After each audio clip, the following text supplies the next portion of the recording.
Welcome to the Get Fit Guys quick and dirty tips to slim down and shape up. My name is Ben Greenfield and I'm the Get Fit Guy. You know, in previous episodes and articles, I've taught you how to exercise with an ankle or foot injury, exercise with a knee injury, with a low back injury, with a shoulder injury, exercise in the water when you're injured, and make your exercise injuries less sore. But with all this talk about injuries, it seems prudent to learn how to avoid getting a pesky exercise injury in the first place. So in this episode, you'll learn common exercise mistakes that cause injuries, how to keep your body injury-free, and how to stay safe when you work out. Let's start by jumping right into the first mistake that causes injuries. And here's number one: seat height not properly set. In the episode How to Use Weightlifting Machines, I give an introduction to seat height and mention that before getting started, you need to make sure each machine's seat is at the right setting for you. This will not only improve the comfort and effectiveness of your exercises, but it keeps you from injuring your shoulders or your low back. On a weight machine, if the seat is too low, you will arch your back and risk straining your low back muscles. And if the seat is too high, you'll risk injuring your shoulders. On a bicycle, if the seat is too low, you can hurt the front of your knees, and if the seat is too high, you can hurt your hips or the sides of your knees. So here is how to adjust seat height.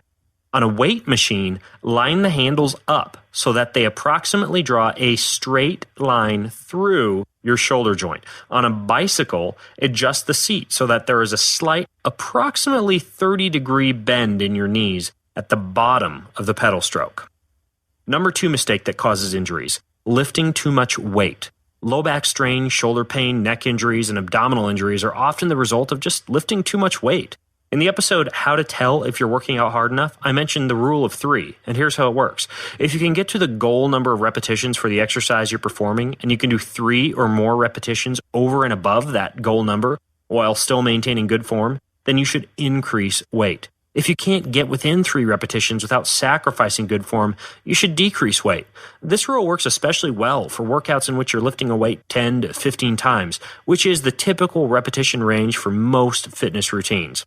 When you're doing especially heavy sets that use the low back muscles, such as deadlifts or squats, you may benefit from the use of a weightlifting belt, but most people do not lift a heavy enough weight to justify the use of these belts, and they'd benefit more from building up the body's natural belt, the abdominal and lower back stabilizing muscles. Number 3 cause of injuries while exercising is bad exercise form.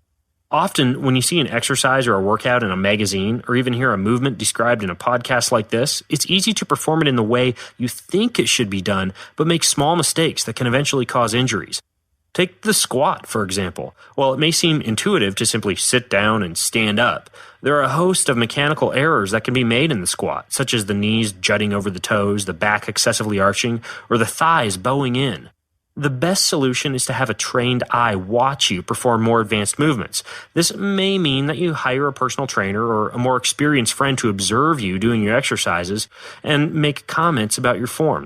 I've personally been weight training for over a decade, but I'll still occasionally ask someone to assess my form so that I'm not making small mistakes that add up. There are also great resources online with video demonstrations, including exrx.net. and my own website's free exercise video database at pacificfit.net, and I'll link to that in the show notes.